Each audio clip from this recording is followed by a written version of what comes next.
ka njerëz në këtë botë që nuk ankohen kurrë, që ngrihen çdo mëngjes para se të lindë dielli, vendosin këmbët në dysheme të ftohtë dhe fillojnë të punojnë, jo sepse i detyron dikush, por sepse janë mësuar kështu, sepse nuk dinë ndryshe, sepse e kanë mësuar nga ata që i kanë rritur dhe e kanë transmetuar te fëmijët e tyre, ose të paktën kanë menduar se e kanë bërë. Agimi ishte një nga ata njerëz. Nëse do ta shikoje në rrugë nuk do ta vreje. Një burr mesatar me flokë të thinjura që kishin filluar herët, shumë më herët se sa i takonte, me duar kaluese të çara nga puna, me gishtërinë që nuk drejtohen plotësisht kur i shtrini, sepse kanë mbajtur shumë, kanë ngritur shumë, kanë ndërtuar shumë. Kishte një ecje të ngadaltë për të mendosur, jo ecja e dikujt që është i lodhur, por ecja e dikujt që e di ku shkon dhe nuk nxitohet sepse është mësuar me rrugë të gjata. Por prapa asaj qetësie të jashtme, kishte një stuhi që nuk pushonte kurrë. Agimi kishte lindur në një fshat të vogël në jug të Shqipërisë, i katërti nga 6 fëmijë. Babai i tij kishte punuar tokat me duar dhe shpina.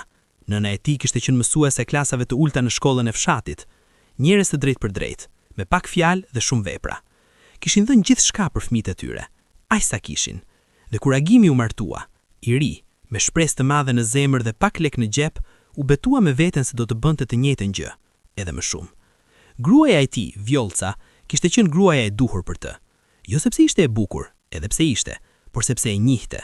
E njihte atë heshtje të tij kur lodhej, e njihte atë sy kur mendohej, e dinte kur kishte nevojë të fliste dhe kur kishte nevojë ta linte të qetë. Kishin ndërtuar bashk diçka, jo me lek, por me kohë dhe durim dhe besim të ndërsjellët. Kishin pasur 3 fëmijë. Linda kishte ardhur e para, vajzë gjallë me sy të mëdhenj dhe mendim të shpejtë, që vogël kishte ditur çfarë donte dhe si ta merrte. Jo e keqe, vetëm e sigurt. Me Agimin kishte pasur gjithmonë atë lloj marrëgënie ku të dy respektonin njëri tjetrin, por asnjëri nuk e tregonte shumë hapur. Ishin shumë të ngjashëm, dhe shpesh njerëzit shumë të ngjashëm nuk shkojnë mirë, jo sepse nuk duan njëri tjetrin, por sepse asnjëri nuk lëshon pe. Mira kishte ardhur 2 vjet pas lindës, e butë, e qetë, me buzëqeshje që t'i mbushte zemrën. Ishte ajo lloj fëmije që nuk kërkon shumë vëmendje, dhe kjo ndoshta ishte e keqe, sepse njerëzit e qetë shpesh marrin edhe pak nga sa u takon.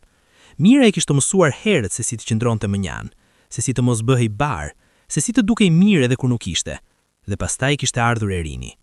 Erini kishte ardhur i teti, i fundit, i papritur dhe i ndryshëm nga fillimi. Vjolca kishte qenë 34 vjeç kur e lindi dhe kishte pasur komplikacione. Lindja kishte qenë e vështirë dhe fëmia kishte ardhur në botë me diçka që mjekët e kuanin me terma të gjatë, por Agimi e kishte kuptuar thjesht. Djali i tij do të kishte nevojë për kujdes të veçantë, gjithmonë. Nuk ishte sëmundje që e bënte invalid. Ecte, fliste, qeshte, shkonte në shkollë, por zemra e tij nuk ishte e fortë.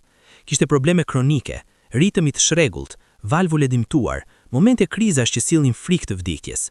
Kishte kaluar 2 operacione para moshës 10. Kishte jetuar më shumë nëpër spitale se sa shumë njerëz në gjithë jetën e tyre. Dhe Agimi kishte qenë aty, çdo herë. Kur Vjolca vdiq, dhe kjo ishte humbja e vërtetë, humbja nga e cila asgjë nuk e shëron plotësisht. Agimi ishte 8 vjeç, Linda 14, Mira 12. Agimi kishte mbetur vetëm me 3 fëmijë, punë dhe një dhembje që nuk e tregonte kurrë. Njerëzit e afërt kishin thënë atë që thonë gjithmonë: "Do të kaloj, je i fortë, rritja e fëmijëve të jep forcë." Dhe ndoshta kishin të drejtë, sepse Agimi kishte vazhduar, por çdo njeri vazhdon ndryshe. Disa ecin përpara dhe lën diçka pas, disa mbajnë gjithçka dhe nuk ecin fare. Agimi kishte bërë diçka midis. Kishte ecur, por kishte mbajtur. Dhe çfarë kishte mbajtur ishte frika. Frika se do ta humbashte djalin. Frika se zemra e dobët e Erini do t'i thoshte lamtuqe një natë, siç i kishte thënë Vjolca, pa pritur, pa lajm paraprak, pa kohë për t'u përgatitur. Vjolca kishte vdekur nga aksidenti makinës. 20 sekonda thuhet, dhe jeta ndryshon. Dhe Agimi kishte thënë me veten, nuk mund ta lejoj ka ndjej edhe një herë atë boshllëk. Ndaj kishte filluar të ndërtojë mbrojtje rreth Erinit, jo me qëllim të keq, jo me dashuri më të vogël të vajzave, por me atë lloj frike njerëzore që të bën të gabosh edhe kur synon të drejtën. Linda dhe Mira i kishin parë. Kishin parë si babi sillte receta nga spitali dhe i studionte me kujdes, si paguante kontrollet private kur ato publike nuk ishin të mjaftueshme, si mbahej mbrapa kur duhet të dilnin bashk, jo sepse nuk donte, por sepse Erini kishte nevojë për dikë të mbetej pranë, si bëhej turbulluar kur Erini kishte pakethre, dhe si normalizohej vetëm kur djali flinte mirë. Dhe kishin parë edhe diçka tjetër. Kishin parë si heroher harron konferencën e shkollës së Lindës, si nuk kishte kohë për problemet e Mirës me shoqet, si heroheri dëgjonte mbi gjysmë vesh, sepse mendja vajzat e kishte dërguar në shkolla të mira. Linda kishte studiuar juridik, kjo i kishte dhënë krenari të madhe. Mira kishte studiuar ekonomi, të dyja kishin marrë diploma, kishin gjetur punë, kishin ndërtuar jetën e tyre. Nuk u kishte munguar asgjë materiale. Por prapa çdo dhurate, prapa çdo pagesë shkollimi, prapa çdo ndihme, kishte munguar diçka. Prania, koha e vërtet, ai lloj babi që ulet në tryezë dhe pyet, si ishte dita, dhe pret dhe dëgjon, jo babi që paguan faturat e vazhdon. Linda e kishte kuptuar këtë qartë, kur kishte qenë 22 vjeç. Kishte marrë vendimin për të studiuar juridikun pa e konsultuar baban. Jo sepse nuk e donte mendimin e tij, por sepse e dinte se do të pajtohej me çdo gjë, pa e dëgjuar realisht. Dhe kishte pasur të drejtë. Agimi kishte thënë, mirë vajza ime, çfarë do ti? Dhe kishte vazhduar. Mira kishte qenë ndryshe. Mira kishte vazhduar të provonte, kishte vazhduar të telefononte, të vinte, të sillte darkë, të qëndronte. Dhe Agimi e kishte dashur, por shpesh kishte qenë i shpërqendruar, i lodhur, i zënë me Erinin ose me punën. Dhe Mira me kalimin e viteve kishte mësuar atë mësim të dhimbshëm që mësojnë shumë fëmijë të prindërve të angazhuar, se prania fizike e dikujt nuk është e njëjtë me të qenit vërtet aty. Erini, nga ana e tij, kishte rritur i vetëdijshëm për gjithçka. Kjo ishte gjëja që shumë njerëz nga jashtë nuk e kuptonin. Ata mendonin, djali i preferuar, i ngazllyer, i dhënë gjithçka, por Erini nuk e kishte kërkuar këtë. Kishte rritur me ndjenjën e fajt, me ndjesën se ekzistenca e tij i kishte kushtuar diçka familjes. Herher, kur kishte qenë adoleshent, e kishte pyetur baban, pse nuk qëndron më shumë me vajzat babi? Dhe Agimi kishte qeshur, atë qeshje të tij të mbytur, dhe kishte thënë, të gjithë janë mirë, mos u mërzit. Por Erini kishte kuptuar se kjo nuk kishte qenë përgjigje. Kishte tentuar disa herë të ishte ur midis babait dhe motrave. Kishte tentuar të tërhiqte Agimin të Linda, të Mira, të krijonte momente. Por Agimi ishte ai lloj burri që nuk di të krijojë momente, që mezi di të qëndrojë qetë pa punë, që kur nuk punon, ndihet i dobët, dhe kjo dobësi e bën nervoz, të mbyllur, të padurueshëm. Vajzat e kishin kuptuar edhe kjo, dhe ndoshta kjo e kishte lënduar edhe më shumë se çdo gjë tjetër. Fakti se babi nuk ishte i keq, se nuk kishte arsye të qartë për ta urryer, se ishte thjesht njeri i pamjaftueshëm, dhe ti s'mund të akuzosh dikë për pamjaftueshmërinë e tij. Por kur të jesh lënduar mjaftueshëm, akuzën e gjen gjithsesi. Vitet kishin kaluar. Erini kishte bërë studimet e tij, inxhinieri, dhe kishte filluar punë. Gjendja e tij shëndetësore kishte qenë e qëndrueshme, me kontrolle të rregullta, me kujdes të vazhdueshëm. Ishte martuar me Arbenën, grua të qetë, të zgjuar, me familje nga Shkodra. Agimi e kishte dashur menjëherë. Linda ishte martuar me Alban, avokat edhe ai. Një karriera kanë siguri. Erini ka nevojë për kujdes mjekësor gjithmonë. Erini ka shpenzime më të mëdha. Erini ka nevojë për mbështetje. Kishte lënë edhe për vajzat, por shumë më pak. Kishte lënë apartamentin e vogël te Linda, një shumë të caktuar kursimesh të mira. Por shtëpia kryesore, depoja dhe pjesa dërmuese aseteve kishin shkuar te Erini. Petrën e kishte pyetur, a doni ta shpjegoni vendimin të gjithë? Agimi kishte thënë, nuk ka nevojë të shpjegoj asgjë, është prona ime, i di fëmijët e mi. Petra kishte qenë mjaft i vjetër dhe mjaft i mençur për të heshtur, por pastaj kishte bërë diçka të vetën, sepse edhe avokatët e vjetër kanë ndërgjegje. Kur Agimi kishte dalë nga zyra, Petra kishte thirrur sekretaren dhe kishte thënë, regjistroje çdo gjë me kujdes, çdo detaj, çdo ndryshim, sepse kjo histori nuk do të mbarojë me nënshkrimin e testamentit. Kishte pasur të drejtë. Lajmi i testamentit kishte arritur te Linda, jo nga babai, por nga rrjeti ngushtë familjar, siç ndodh gjithmonë. Dikush dinte dikë që dinte dikë. Dhe Linda kishte marrë lajmin një mëngjes, duke pirë kafe, duke lexuar skedat ligjore të ditës. Kishte qëndruar e pa lëvizur për disa minuta. Pastaj kishte telefonuar Mirën. Ajo bisedë kishte zgjatur 2 orë. Kishte qara, kishte heshtje, kishte fjalë të bëra dhe të pabëra. Kishin folur për gjëra që nuk i kishin thënë kurrë me zë, gjëra të vogla nga fëmijëria, momente të harruara nga të tjerët për jo nga ato, ndjesa që kishin mbajtur brenda si gur të vegjël, të cilat bashk bënin peshë të papërballueshme. Mira kishte qara shumë. Linda nuk kishte qarë fare. Kishte dëgjuar, kishte menduar dhe pastaj kishte thënë me atë zë të saj të qetë dhe të prerë. Do ta kontestojmë. Mira nuk kishte qenë e sigurt. Ky duhej thënë, sepse Mira nuk kishte Linda. Mira nuk kishte atë forcë të beteja, atë dëshirë për të fituar pavarësisht çmimit. Mira kishte pasur frikë se do të lëndonte babain, frikë se do të lëndonte vëllain, frikë se do të ndaheshin edhe ato pak fije që mbanin familjen bashk. Por Linda kishte argumentuar, me logjikën e avokatit dhe me dhembjen e bijës. Kishte thënë, Mira nuk bëhet fjalë vetëm për parat, bëhet fjalë për çfarë kemi qenë ne gjatë gjithë këtyre viteve. Bëhet fjalë për faktin se babai na ka trajtuar si dikuj tjetër, jo si bijat e tij. Bëhet fjalë për drejtësi, jo legale, por njerëzore, dhe nëse ligji mund ta sjellë atë drejtësi, do ta përdorim. Mira kishte heshtur gjatë, pastaj kishte thënë, por nëse fitojmë, Erini çfarë bën? Erini ka nevojë për ato para. Erini kishte thënë, Erini ka grua që punon, ka punë vet, ka shëndet relativisht stabil tani. Ne jemi bijat e tij biologjike. Arbena kishte heshtur për moment, pastaj kishte thënë, unë gjithashtu. Larg atje, një botë tjetër, thuaj, me rrugë të gjëra dhe ndërtesa të larta dhe një lloj zhurme që nuk të lë kurrë plotësisht, Fatmiri ecte çdo ditë të hënë deri të premte nga apartamenti i tij i vogël te puna. Fatmiri kishte ardhur në Amerikë 14 vjet më parë me valixhen e tij të vogël, me gjuhën angleze të mësuar nga filmat dhe nga libri i vjetër i fjalorëve dhe me atë lloj guximi të çmendur që kanë vetëm njerëzit që nuk kanë asgjë për të humbur ose që nuk dinë sa shumë mund të humbin. Ishte nga Shkodra. Kishte rritur i katërti nga 5 vëllezër dhe motra në një familje me pak të ardhura por shumë dinjitet. Babai i tij kishte qenë elektricist, nëna kishte bërë punë shtëpie dhe herëherë kishte qepur për të tjerë. Kishin jetuar mirë, jo rehat, por me krenari. Dhe ky dinjitet, kjo krenari, Fatmiri e kishte marrë me vete si pasaport të dytë kur kishte ikur. Ishte vendosur fillimisht te kushërinë e largët, pastaj kishte gjetur dhomë vet, pastaj kishte gjetur punë. Kishte filluar si pastrues, pastaj kishte bërë kurs elektricist. Ai trashëgimi nga babai.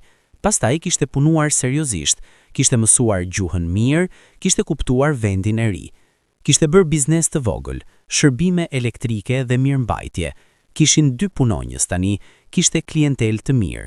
Nuk kishte bërë pasuri, por kishte bërë jetë.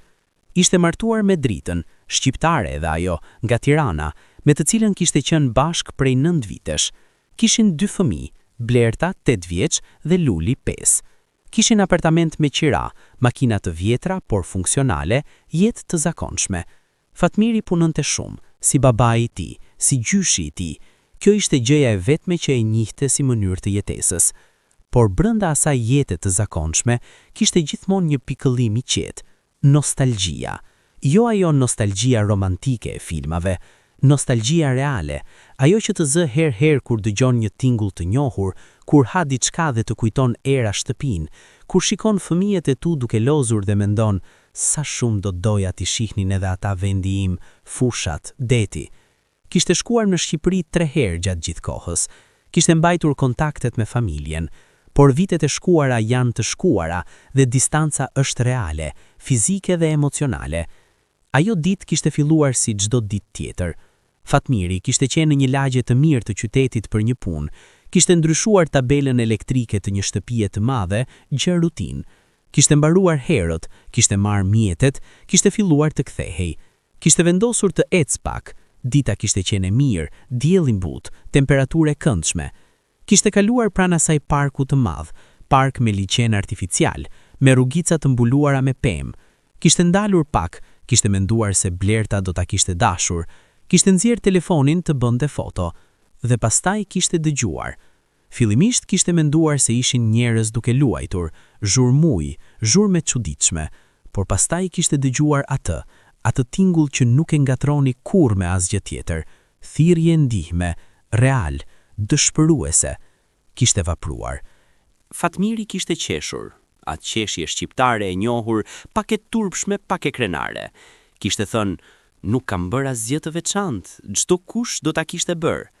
Harrington kishte thënë, jo, nuk do ta kishte bërë çdo kush. Kam jetuar mjaftueshëm për ta ditur. Kishin shkëmbyer numrat. Fatmiri kishte menduar, ky do ta harroj deri nesër. Harrington kishte menduar, si mund ta ndihmoj këtë njeri pa e lënduar dinjitetin e tij? Sepse kjo ishte ajo që e kishte bërë Harrington të ndryshëm nga shumë njerëz të pasur. Kishte kuptuar se dinjiteti i njeriut është sendi më i brisht dhe më i çmuar njëkohësisht. Mund të shkatrosh dinjitetin e dikujt edhe duke e ndihmuar, nëse nuk ke kujdes si e ndihmon. Kishte pritur 3 ditë, pastaj kishte telefonuar. Kishte thënë, Zoti Fatmir, unë kam disa prona që kanë nevojë për mirëmbajtje elektrike të rregullt. Kam dëgjuar se bëni punë të mirë. A do të ishit të interesuar për kontrata fatsyat? Fatmiri kishte kuptuar menjëherë se kjo nuk kishte qenë aksidentale, por kishte kuptuar edhe se Harrington kishte gjetur mënyrën e duhur. Jo bamirësi, punë, respekt. Kishte thënë, po, jam i interesuar. Kontrata kishte ndryshuar jetën e Fatmirit, jo me njëherë, jo me hap magjik, por gradualisht. Harrington kishte prona në 5 ndërtesa të mëdha dhe kishte futur Fatmirin si kontraktor kryesor i mirëmbajtjes elektrike. Kishte qenë punë e rregullt, e paguar mirë me kushte të ndershme. Fatmiri kishte shtuar punonjës, kishte marrë makina të reja, kishte kaluar nga apartamenti i vogël me qira te një shtëpi e blerë me hipotekë. Por marrëdhënia midis tyre kishte shkuar përtej punës. Harrington ishte njeri i vetmuar dhe vetmia e njerëzve të fuqishëm është e veçantë sepse nuk e kuptojnë vetë. Ata mendojnë se nuk janë vetëm sepse rreth tyre janë gjithmonë njerëz, por Fatmiri, me atë instinkt të tij të thjesht njerëzor, kishte kuptuar shpejt se Harrington rreth tij kishte njerëz, jo miq, kishte obortar, jo shok. Kishin filluar të pinin kafe herher, fillimisht rastësisht, pastaj me qëllim. Kishin folur, jo çështje biznesi, por gjërat e jetës. Harrington kishte qenë i mahnitur nga mënyra si Fatmiri shikonte botën, me atë thjeshtësi të ndershme, pa filtrat e pasurisë dhe pozitës. Emilia e kishte dashur Fatmirin si xhaxhaj jo zyrtar. Sa herë kishte shkuar me baban tek ai, kishte qenë e gëzuar. Kishte luajtur me Blertën dhe Lulin. Kishte ngrënë byrekun e dritës dhe kishte thënë çdo herë se ishte më i miri që kishte ngrënë. Kjo familje e vogël shqiptare i kishte dhënë Harringtonit diçka që nuk e kishte gjetur askund tjetër, normalitetin. Atë ndjein kur mund të ulesh dhe je thjesht njeri, pa pritje, pa role. Por historinë e vërtet nuk e dinte akoma Harringtoni. Nuk e dinte se Fatmiri kishte një dhembje të tij, dhembja e largësisë nga vendi, nga familja. Dhe nuk e dinte se dita kur do ta mësonte këtë dhembje, do të bëhej edhe dita kur rrugët e dy botëve, ajo e Agimit dhe ajo e Fatmirit, do të kryqëzoheshin. Gjykata kishte marrë çështjen. Zyrtarisht kishte qenë kontest testamenti, dy bijat kundër testamentit hartuar nga Ajati. Ligjërisht bazohej në nenin që mbron trashëgimtarët e detyrueshëm nga privimi i padrejtë. Por çdo gjë ligjore ka një bërtham njerëzore. Sokoli kishte ndërtuar rastin e tij me kujdes, por jashtë sallës, Erini kishte qëndruar, kishte pritur dhe kishte menduar. Ndërkohë, Fatmiri kishte marrë një lajm nga familja. Nëna e tij, 74 vjeç, e heshtur, e fortë si guri, kishte sëmurur. Mjekët kishin thënë diçka serioze, probleme me veshkat, dializa e nevojshme, mundësi operacioni. Kishte qenë lajm i rënd. Fatmiri kishte ndjer atë gjë, atë thik të veçantë e emigrantit kur vjen lajmi i keq nga shtëpia. Distanca bëhet fizike e dhimbshme. Dëshiron të fluturosh me një herë, por di se nuk mund, ose di se situata është e ndërlikuar, ose ke fëmijë, punë, dhe i gjitha jeta jote tashmë është aty ku je, edhe pse zemra jote është ende aty ku ke lindur. Kishte folur me dritën deri vonë. Kishte vendosur të shkonte, për 2 javë, 3 nëse kishte nevojë. Kishte kontaktuar punonjësit e tij, kishte rregulluar punët. Kishte thirrur Harringtonin për ta njoftuar. Harrington kishte dëgjuar dhe kishte thënë menjëherë, "Shko, gjithçka tjetër rregullohet." Pastaj kishte bërë diçka që Fatmiri nuk e kishte pritur. Kishte thënë, "Mund të ndihmoj me kosto mjekësore? E di se sistemet shëndetësore atje mund të jenë të vështira." Fatmiri kishte heshtur për një çast. Pastaj kishte thënë, "James, je burr i mirë, por kjo e kisha edhe vetë. nëse ka nevojë të them. Harrington kishte thënë, e di që e ke, por oferta qëndron. Ishte ajo marrëdhënie, e rrallë, e ndërtuar me kujdes, ku dy njerëz nuk kanë nevojë të shpjegojnë gjithçka dhe ku jo faleminderit nuk është ofendim. Fatmiri kishte shkuar në Shqipëri, kishte kaluar nga Tirana, kishte shkuar Shkodër, kishte gjetur nënën e tij të dobësuar, por ende me atë sy të mprehtë, ata sy që të shikojnë dhe e lexojnë gjithçka. Kishte qenë me të çdo ditë, kishte shkuar me të tek mjekët, kishte bërë çfarë kishte mundur. Por gjatë atyre ditëve kishte ndodhur diçka e papritur. Erini, djali i Agimit, ishte bërë pacient në të njëjtin spital ku nëna e Fatmirit po bënte ekzaminimet. Kjo ishte rastësia e jetës, ajo rastësi që gjakon si e planifikuar, por nuk është. Erini kishte pasur krizë kardiake të lehtë, jo fatale, por serioze. Kishte mbetur disa ditë në nënvëzhgim. Fatmiri kishte takuar Erinin rastësisht, në korridor, duke pritur. Kishin folur, fillimisht fjalë të zakonshme, pastaj pak a pak më shumë. Kishte qenë ajo lloj bisede e çuditshme midis dy njerëzve të panjohur, që ndajnë të njëjtin dhomë pritjeje dhe ndajnë pa dashje më shumë sa kishin planifikuar. Erini kishte folur dhe Fatmiri kishte dëgjuar. Erini kishte treguar historinë e familjes, jo gjithçka, jo detajet, por kishte thënë se jeta e tij kishte e ndërlikuar, se babai i kishte dhënë shumë, dhe se ai nuk ishte i lirë ta refuzonte atë dhënie pa lënduar baban. Unë nuk jam këtu për para. Jam këtu sepse dua t'ia them babait në fytyrë, para gjykatës, me dëshmitar, se ne ekzistojmë, e ne jemi fëmijët e tij. Dhe nëse ligji e thot këtë, do doja që babai ta dëgjonte nga ligji, sepse prej nesh nuk e ka dëgjuar kurrë. Agimi kishte mbyllur syt. Petra kishte shënuar diçka, por kishte lënë dorën të ndaloj. Disa gjëra nuk përgjigjen me kundër argument. Radha e Agimit kishte ardhur.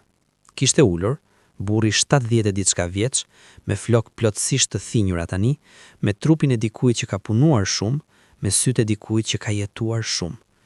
Kishte ulur dhe kishte shikuar para tij, jo vajzat, jo gjykatësen, para tij. Petra kishte bërë pyetjet formale. Agimi kishte përgjigjur. Po, kishte qenë me vetdije të plot. Po, kishte qenë vendimi i tij. Po, kishte dashur vajzat. Po, kishte dashur djalin. Pastaj Sokoli kishte filluar kundër pyetjet. Kishte qenë i mprehtë, si gjithmonë, por kishte qenë edhe i drejtë, gjë që Agimi e kishte vlerësuar pa e treguar. Sokoli kishte pyetur. Zoti Agim, e kuptoni pse bijat tuaja janë këtu? Agimi kishte thënë. Po. Sokoli kishte thënë. Dhe çfarë kuptoni ju? Agimi kishte heshtur gjatë. Kishte qenë ajo heshtje e njeriut që nuk është mësuar të flasë. Jo se nuk mendon, por se gjithë jetën ka shprehur veten me vepra, jo me fjalë, dhe tani e kërkojnë fjalët dhe nuk di si t'i gjej. Kishte thënë, me zë të ulët. Kuptoj se i kam lënduar. Sokoli kishte thënë, si i keni lënduar? Agimi kishte thënë, duke qenë gjithmonë me djalin kur ato kishin nevojë. Sokoli kishte thënë, edhe pse e keni bërë këtë? Dhe aty kishte ndodhur diçka. Diçka që Petra nuk e kishte parashikuar dhe që Sokoli nuk e kishte planifikuar. Agimi kishte ngritur syt dhe kishte shikuar te vajzat e tij, direkt, për herë të parë gjatë gjithë procesit. Dhe kishte thënë, sepse kisha frikë. Kisha frikë se do ta humbja djalin, si e humbëm nënën e tij. Vjollca i ku pa lajm, pa kohë, pa asgjë. Dhe Erini kishte zemrën e dobët, dhe unë çdo natë isha zgjuar dhe mendoja, a do t'jetoj gjerë nesër? Dhe kur kisha frikë, fiku pas diçkaje, nuk e zgjodha, por bëja. Kishte qenë heshtje, kishte vazhduar. Ju, kishte thënë me zë të thyer, ju jeni bijat e mia dhe ju dua, por nuk kam mundur t'ju tregoj si duhet, jo sepse nuk doja, por sepse kisha mendjen gjithmonë te frika. Dhe frika është një njeri i keq i brendshëm, të bën të bësh gjëra pa i kuptuar plotësisht. Linda kishte shikuar poshtë. Mira kishte qara, pa zë, lotët vetëm. Gjykatësja Krashnici kishte shënuar diçka dhe kishte thënë, do të vazhdojmë me seancën tjetër. Fatmiri kishte qëndruar 2 javë e gjysmë. Kishte parë nënën të kaloj fazën kritike. Harrington kishte thënë, çfarë ke menduar? Fatmiri kishte thënë, din do kënd që ka nevojë për avokat të mirë, familje shqiptare, rasti ndërlikuar familjar. A mund të ndihmosh? Harrington kishte qeshur lehtë. Kishte qenë e papritur. Kishte thënë, "Je i sigurt se kjo është ajo gjë që kërkon?" Fatmiri kishte thënë, "Po, sepse ata meritojnë ndihmë, por nuk kanë njohjet e duhura." Harrington kishte thënë, "Mund të kontaktoj njerëz. Çfarë lloj rasti?" Fatmiri kishte treguar, me kujdes, pa emra në fillim. Kishte treguar historinë e Erinit siç e kishte kuptuar, babë dhe fëmijë, testament, kontestim. Kishte thënë se kishte takuar djalin rastësisht, se kishte ndjerë se familja kishte nevojë, por Harrington kishte një rrjet ligjor ndërkombëtar dhe kur Fatmiri kishte thënë Shqipëri, kishte ndezur diçka. Harrington kishte një shoqëri ligjore, Harrington and Associates, e cila kishte bashkëpunime me firma ligjore ndërkombëtare, përfshirë disa firma të vogla, por të specializuara në rajonin ballkanik. Jo sepse kishte interesa të mëdha atje, por sepse biznesi shtrihej kudo dhe ligjorja ndiqte biznesin. Kishte bërë disa telefonata dhe brenda 2 ditësh kishte kuptuar rrethin e plot.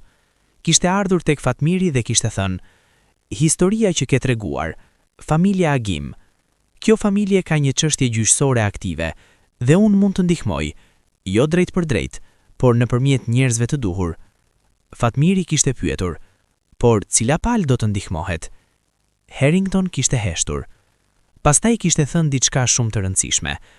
"Fatmir, unë mendoj se drejtësia në këtë rast nuk është thellë nda palëve, është diçka tjetër, është të bësh të gjitha palët ta dëgjojnë njëra tjetrën. Ndoshta ndihma e vërtet nuk është juridike." Harrington kishte bërë diçka të pazakontë. Kishte mbajtur kontakt me juristin e tij të besuar, Matthew Chen, dhe I kishte kërkuar të bënte kërkim të thelluar mbi çështjen, jo për ta ndikuar, por për ta kuptuar.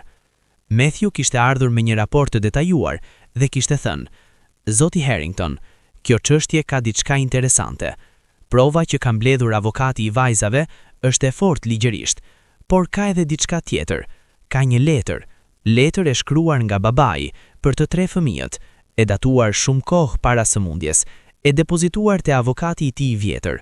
Letra nuk është paraqitur ende në gjykat. Avokati I babit e ka mbajtur si mundësi." Harrington kishte menduar, "E di që keni pyetur shumë herë gjëra që unë nuk I kam përgjigjur. E di që kam qenë I pranishëm fizikisht dhe I largët emocionalisht. E di se keni pritur mua dhe unë kam qenë diku tjetër. Linda, ti ke qenë e fortë gjithmonë, aq e fortë sa që mendoja se nuk kishe nevojë, por e fortit kanë gjithashtu nevojë. Duhej ta dija, nuk e dija. Mira, ti ke qenë e buta dhe e duruar. Ka marrë shumë nga ajo butësi pa dhënë mjaftueshëm mbrapa. Kjo është gabimi imi dhe nuk falet me asnjë fjalë. Erini, ti ke pasur të gjithë vëmendjen time dhe e di që herë kjo e ka lënduar edhe ty. Se kur të shohin gjithmonë si I sëmuri, harrosh se je edhe njeri. Jam penduar për atë. Kam lënë atë që kam lënë sepse kam menduar me kokën e kujdesit, jo me zemrën e barazisë. Nëse kjo nuk ka qenë drejt ligjërisht, gjykata do ta thotë. Nëse nuk ka qenë drejt njerëzisht, ju treve ju kërkoj falje. Dashuria ime për ju treve ka qenë e barabartë. Koha ime nuk ka qenë, dhe koha, jo parat, është ajo që humbet dhe nuk kthehet. Ju dua, babai." Erini kishte ndalur. Salla kishte qenë plotësisht e heshtur, atë heshtje që nuk është bosh, por e mbushur me gjithçka. Mira kishte qarë me zë. Linda kishte mbajtur fytyrën me duar, jo sepse kishte fshehur lotët, por sepse kishte mbajtur gjithçka tjetër brenda. Agimi kishte ulur me kokën ulur, edhe kishte qara, pa e fshehur këtë herë, pa e ndalur. Gjykatësia Krasniqi kishte shënuar diçka dhe kishte pasur nevojë për një moment. Pastaj kishte thënë me zë profesional, por me diçka që nuk ishte plotësisht profesionale. "Do të ndërpresim seancën për sot, vazhdojmë ditën tjetër." Ajo natë kishte qenë e gjatë për të gjithë. Agimi kishte qëndruar zgjuar, kishte ulur te tryeza e kuzhinës, ku kishte ulur 1000 herë dhe kishte parë dritën e verdhë mbi tavolinë. Kishte kujtuar, me atë mënyrë të dhimbshme si kujton njeriu kur nuk ka as të kaluarën ta kthejë dhe as të ardhmen a di. Kishte kujtuar Vjollcan, kishte kujtuar fëmijët e vegjël, kishte kujtuar momentet e humbura, jo ato dramatike, por ato të vogla. Mëngjesin kur Linda kishte hapur syt me entuziazëm dhe kishte thënë, "Babi, mund të vish të shohësh pemën time të shkollës?" Dhe ai kishte thënë, "Nesër, sot babi është I zënë." Nesërja nuk kishte ardhur kurrë. Erini kishte kaluar natën me Arbenën duke folur, bisedë gjatë e sinqertë midis burrit dhe gruas kur diçka e madhe ka ndodhur. Arbena kishte dëgjuar dhe kishte thënë, "Ti di çfarë duhet bërë, e di prej kohësh." Erini kishte thënë, "Po, Por kë lëndon? Arbena kishte thënë, lëndoni të gjithë pak, ose lëndoni gjithnjë shumë, zgjidh. Linda kishte kaluar natën duke punuar, siç bënte gjithmonë kur nuk donte të mendonte. Kishte kontrolluar rastin, kishte verifikuar ligjet, kishte kontrolluar sërish avokatet deri në fund, por midis dokumentave kishte ndetur letra e babait dhe herë kishte lexuar sërish dhe çdo herë kishte ndier diçka tjetër, herë zemrim, herë dhembje, herë diçka që nuk kishte emër. Mira kishte thirrur një shoqen e saj të vjetër. Mira kishte thënë, di, i kam parë shumë herë, dhe çdo herë mendoj, ai babai i asaj fotografie, ku shkoi? A është ai babai njëjtë? Agimi kishte thënë, po, është e njëjti, vetëm ka humbur rrugën. Mira kishte thënë, mund ta gjesh sërish? Kishte qenë pyetja, e thjesht, e drejt për drejt, pa retorik ligjore, pa dram, vetëm pyetja e bijës ndaj babait. Agimi kishte thënë, mund të provohem. Mira kishte dalë, kishte marrë makinën, kishte shkuar te Linda, kishte trokitur dhe kur Linda kishte hapur derën, ende pa kravat, ende me kafe, Mira kishte thënë, dua të flasim para seancës. Linda kishte heshtur, pastaj kishte hapur derën më gjerë. Seanca e fundit kishte filluar me një surprizë. Para se gjykatësja të hapte fjalën, Sokoli kishte ngritur dorën dhe kishte thënë, gjykatëse, klientët e mia kanë diçka të deklarojnë. Gjykatësja kishte thënë, lejohet. Linda kishte ngritur dhe kishte thënë, me atë zënë e saj të qetë dhe të prerë, por me diçka ndryshe brenda tij tani. Gjykatëse, ne e kemi filluar këtë proces me të drejtë ligjore dhe me dhembje personale. Të dyja ishin reale, por gjatë këtij procesi ka ndodhur diçka që nuk e kemi planifikuar. Babi ka folur, babi ka shkruar dhe babi ka qenë njeri si ne gjithë, i mangët, i friksuar, i dashuruar ndryshe nga sa duhej, por i dashuruar. Kishte bërë pauzë. Ne nuk e tërheqim padin tërësisht, sepse kemi ardhur këtu për drejtësi dhe drejtësia duhet të thuhet. Por po kërkojmë nga gjykata të marrë parasysh edhe letrën e babait, edhe gjendjen e vëllait ton dhe faktin se kjo familje ka nevojë për shërim, jo vetëm për ndarje pronash. Gjykatësja Krasniqi kishte dëgjuar me vëmendje. Pastaj kishte thënë, Zoti Sokol, kjo deklarat ndikon në kërkesën tuaj fillestare? Sokoli kishte thënë, po gjykatëse, klientët e mia propozojnë zgjidhje të negociuar, ndarje të re, duke marrë parasysh nevojat shëndetësore të vëllait, por duke korrigjuar pabarazin flagrante të testamentit origjinal. Petra kishte qëndruar i qetë, kishte shikuar Agimin, Agimi kishte bërë shenjë me kokë, lehtë, pa fjalë. Petra kishte thënë, pala e paditur pajtohet me negocim. Gjykatësja Krasniqi kishte bërë diçka jo shumë të zakonshme. Linda kishte pasur seancë me psikologun e saj, kishte pasur prej kohësh, gjë që pak njerëz e dinin. Psikologu, Dr. Elda, grua e moshës mesatare me sy shumë të vëmendshëm, e kishte pyetur pas vendimit të gjykatës. Si ndihesh tani?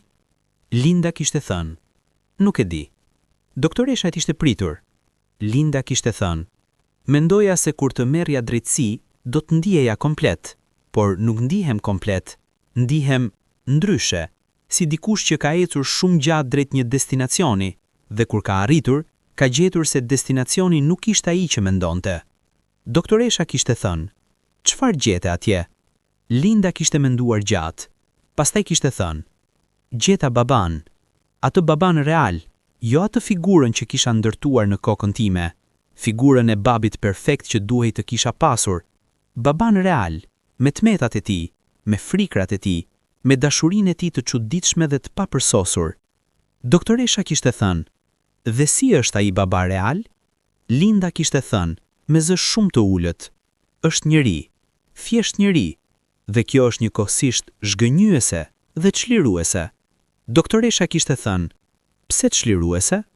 Linda kishte thënë, sepse nëse është thjesht njeri, atëherë edhe unë mund t'jem thjesht bi, pa perfeksion, pa gjykim të vazhdueshëm, thjesht bi. Kishte qarë atë seancë, herë të parë pas shumë kohësh. Jo me dhembje të mpret, por me atë qaj të thellë që vjen kur dikë heq diçka të rënd nga shpina. Erini kishte pasur luftën e tij të brendshme, edhe pas vendimit, edhe pas pajtimit. Kishte ndjerë gjithmonë borxhin moral ndaj motrave, jo sepse kishte qenë faji i tij, por sepse kishte qenë arsyeja. Arsyeja e vëmendjes së tepruar të babait, arsyeja e neglizhencës ndaj tyre. Dhe borxhi moral nuk pastrohet me vendim gjykate. Kishte folur me Linda një natë. Pas shumë kohësh i kishte telefonuar vetë, pa rast të veçantë, vetëm sepse donte të fliste. Kishte thënë: "Linda, dua të them gjithçka dhe s'dua përgjigje tani. Dua vetëm ta dëgjosh." Linda kishte thënë: "Po." Erini kishte thënë: "Unë e di se kam qenë, pa dashje, pengesë midis jush dhe babait. E di se prania ime e ka thithur atë. E di se nevojat e mia kanë zënë hapësirën tuaj. Dhe kjo nuk falet vetë. Por dua që ta dish. Nëse mund të bëj gjë kafsh për ta riparuar atë, jo me fjalë por me vepra, jam këtu, çdo herë." Linda kishte heshtur gjatë. Pastaj kishte thënë: "Erini, ti nuk ke asgjë për të riparuar. Ti ke qenë fëmijë. Ti nuk e zgjedhur sëmundjen. Ti nuk e zgjedhur baban të jetë siç ka qenë. Dhe, edhe pse është e vështirë ta them, ti ke qenë ai që lexoi letrën. Ti ke qenë ai që shkoi te Petra. Ti ke qenë ai që na ka dhënë mundësinë të dëgjojmë baban." Kishte bërë pauzë. Prandaj nëse dikush ka borxh këtu, ndoshta jam unë. Erini kishte thënë: "Nuk llogarisim borxhe midis motrash edhe vëllezërish." Linda kishte thënë: "Dakord." Kishte qenë e thjeshtë, por kishte qenë gjithçka. Fatmiri kishte shkuar sërish. Jo për sëmundje, këtë herë por për fest. Nëna kishte shëruar, jo plotësisht, por mjaftueshëm. Dhe familja Agimi kishte heshtur. Linda kishte vazhduar: "Ke qenë baba i mangët. Ka ndryshim." Agimi kishte thënë, me zë të ulët: "Ndryshimi është i vogël kur të shef fëmia." Linda kishte thënë: "Jo, ndryshimi është i madh kur fëmia rritet." Kishin heshtur sërish. Mira kishte ardhur dhe kishte futur dorën e saj në ngrahun e babait.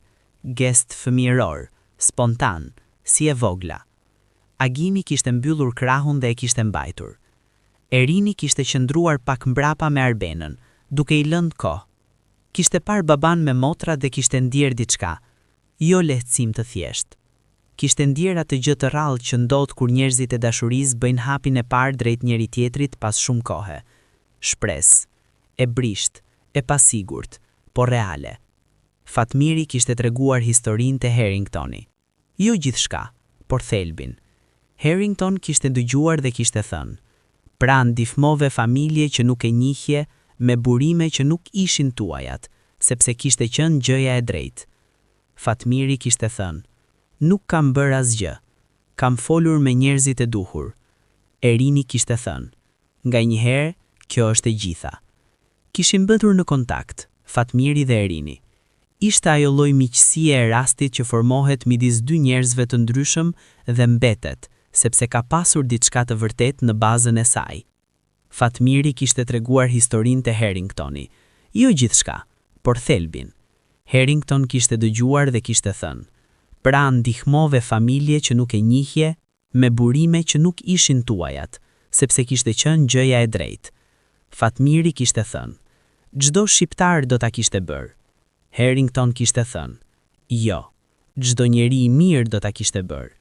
Ti ndoshje të dyja." Kishte qenë gjë e thjeshtë, por Fatmiri e kishte mbajtur. Drita, kur kishte mësuar, kishte thënë: "Fatmir, ti je njeri i çuditshëm. Shkon, shlyen borxhin tënd ndaj familjes atje. Kthehesh, ndihmon familje të panjohur. Kur pushon?" Fatmiri kishte qeshur dhe kishte thënë: "Kur të pushojnë njerëzit me halle." Drita kishte tundur kokën, me atë nënqeshje të gruas që e ka kuptuar burrin e saj dhe e do pikërisht kështu, të pakorrigjueshëm dhe të plot. Kishte ndodhur diçka tjetër, e vogël por e rëndësishme. Emilia Harrington, vajza e shpëtuar, tashmë 15 vjeç, kishte pyetur baban një ditë: "Ky Fatmiri, mund ta takoj?" Harrington kishte thënë: "Pse?" Emilia kishte thënë: "Dua të t'i them diçka." Kishin organizuar darkë, familja Harrington dhe familja Fatmir, bashk. Kishte qenë e ngrohtë dhe e natyrshme, siç ishin takimet e tyre gjithmonë. Blerta kishte luajtur me Emilian si motrat, pavarësisht dallimit të moshës, pavarësisht dallimit të gjuhës. Pas darkës, Emilia kishte qasur tek Fatmiri dhe kishte thënë, me atë drejtësi e sinqeritet të adoleshencës: Linda kishte pasur seancë me psikologun e saj. Kishte pasur prej kohësh, gjë që pak njerëz e dinin. Psikologu, Dr. Elda, grua e moshës mesatare me sy shumë të vëmendshëm, e kishte pyetur pas vendimit të gjykatës. Si ndihesh tani? Linda kishte thënë, nuk e di. Doktoresha e ishte pritur. Linda kishte thënë, mendoja se kur të merrja drejtësi, do të ndiheja komplet, por nuk ndihem komplet, ndihem ndryshe, si dikush që ka ecur shumë gjatë drejt një destinacioni, dhe kur ka arritur, ka gjetur se destinacioni nuk ishte ai që mendonte. Doktoresha kishte thënë, çfarë gjete atje? Linda kishte menduar gjatë, pastaj kishte thënë, gjeta baban, atë baban real, jo atë figurën që kisha ndërtuar në kokën time, figurën e babit perfekt që duhej të kisha pasur, baban real, me tmetat e tij, me frikrat e tij, me dashurinë e tij të çuditshme dhe të papërsosur. Doktoresha kishte thënë, dhe si është ai baba real? Linda kishte thënë, me zë shumë të ulët, është njeri, thjesht njeri, dhe kjo është njëkohësisht zhgënjyese dhe çliruese. Doktoresha kishte thënë, pse çliruese? Linda kishte thënë, sepse nëse është thjesht njeri, atëherë edhe unë mund t'jem thjesht bi, pa perfekcion, pa gjykim të vazhdueshëm, thjesht bi. Kishte qarë atë seancë, herë të parë pas shumë kohësh, jo me dhembje të mprehtë, por me atë qaj të thellë që vjen kur dikë heq diçka të rënd nga shpina. Erini kishte pasur luftën e tij të brendshme, edhe pas vendimit, edhe pas pajtimit. Kishte ndjerë gjithmonë borxhin moral ndaj motrave, jo sepse kishte qenë faji i tij, por sepse kishte qenë arsyeja. Arsyeja e vëmendjes së tepruar të babait, arsyeja e neglizhencës ndaj tyre. Dhe borxhi moral nuk pastrohet me vendim gjykate. Kishte folur me Linda një natë. Pas shumë kohësh i kishte telefonuar vetë, pa rast të veçantë, vetëm sepse donte të fliste. Kishte thënë, Linda, dua të them gjithçka dhe s'dua përgjigje tani. Dua vetëm ta dëgjosh. Linda kishte thënë, po. Erini kishte thënë, unë e di se kam qenë, pa dashje, pengesë midis jush dhe babait. E di se prania ime e ka thithur atë. E di se nevojat e mia kanë zënë hapësirën tuaj. Dhe kjo nuk falet vetë. Por dua që ta dish. Nëse mund të bëj gjë kafsh për ta riparuar atë, jo me fjalë por me vepra, jam këtu, çdo herë. Linda kishte heshtur gjatë. Pastaj kishte thënë, Erini, ti nuk ke asgjë për të riparuar. Ti ke qenë Fama udhëton, edhe pa internet edhe pa media. Familja kishte mësuar historinë e shpëtimit, kishte mësuar rreth Harringtonit, kishte mësuar. Dhe kishin qenë krenar, me atë krenarisht shqiptare të qetë, pa bujë, që shprehet me di dhe me buzëqeshje. Harrington kishte bërë diçka muaj pas gjithë kësaj. Kishte thirrur Fatmirin dhe kishte thënë, kam ide, dua mendimin tënd.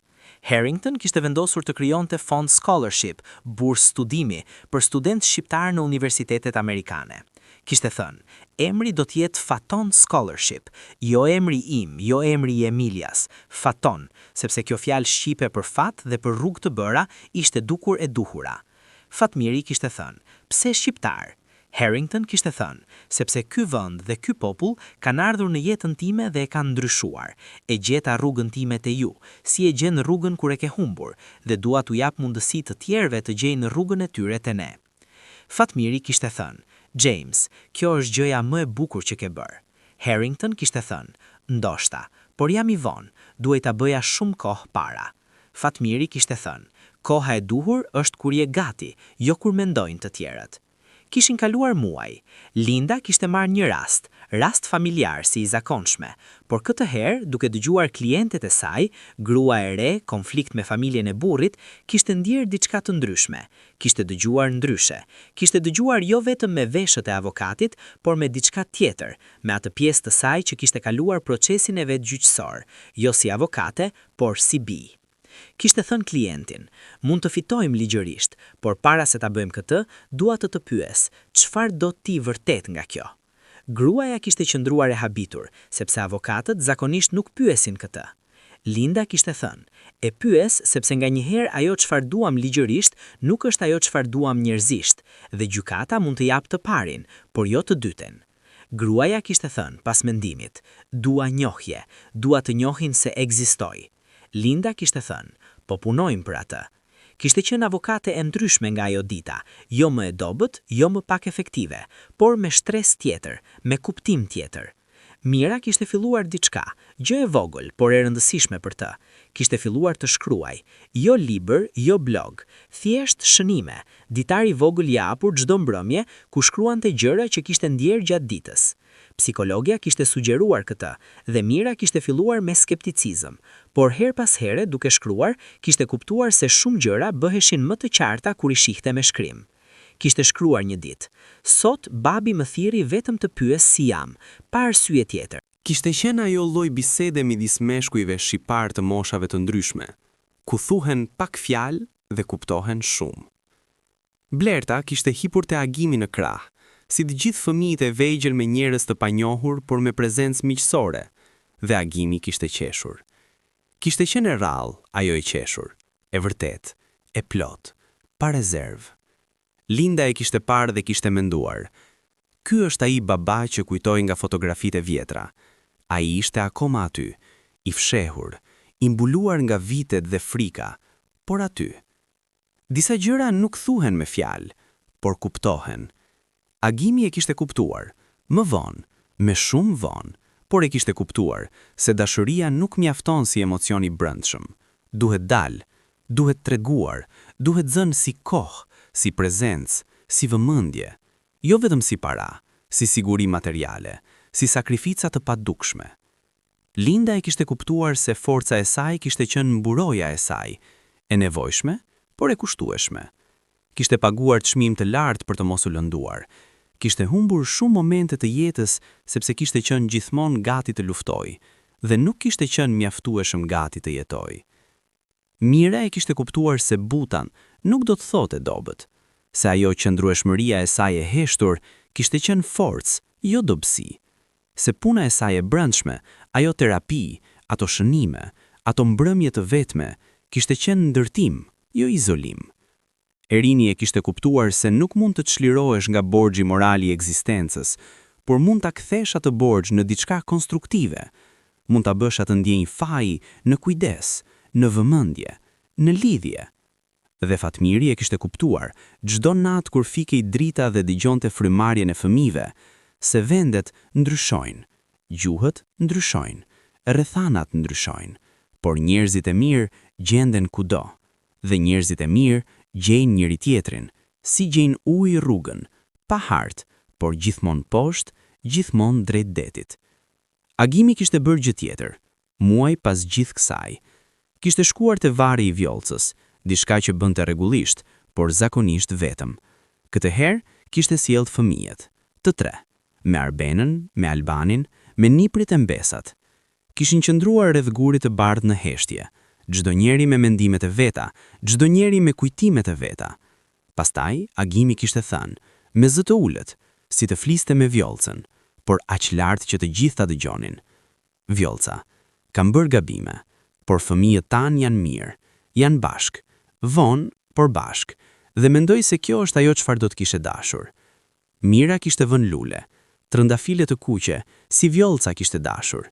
Linda kishte qëndruar me krah të kryqëzuar, por me sy të mbyllur, siç mbyllojnë syt kur dëgjon muzikë, kur çkandjen et shumë për ta mbajtur hapur.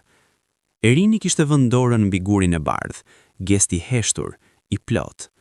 Pastaj kishin dalë bashk. Agimi Dhe hapi parë, siç e kuptoi Agimi shumë vonë, por e kuptoi, fillon gjithmonë me një gjë të vogël, me të qenët prezent, me të qenët vërtet aty. Kjo ishte historia e Agimit, e Lindas, e Mirës, e Erinit dhe e Fatmilit. Njerëz të zakonshëm me jetë të jashtëzakonshme.